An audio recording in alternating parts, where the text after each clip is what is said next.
In this video guys, I will show with you step by step how to open Millennium Bank account. So guys, go to this official website millennium.pl and then go to this option, the open account.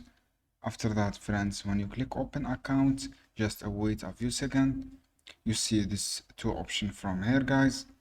You can see here online with the click on this option. If you have app, click the first option. If you have a desktop, on my case, click this two options. Click next and then choose a bank where you have your personal account. If you have a bank from this ING bank, click this one and click accept this term and write you have read all agreed term and conditions and click next.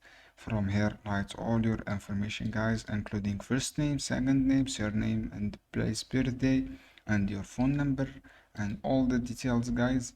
After that, click I have ready and confirm all these conditions, and then click next. When you complete all this information guys, you should be complete the next step. So guys, this is how you can do it. It's easy steps. I hope this video helpful for you. Don't forget, give like and give share this video for more content.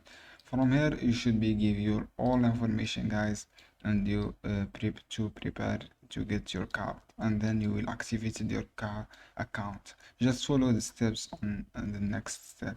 Thanks for watching this video.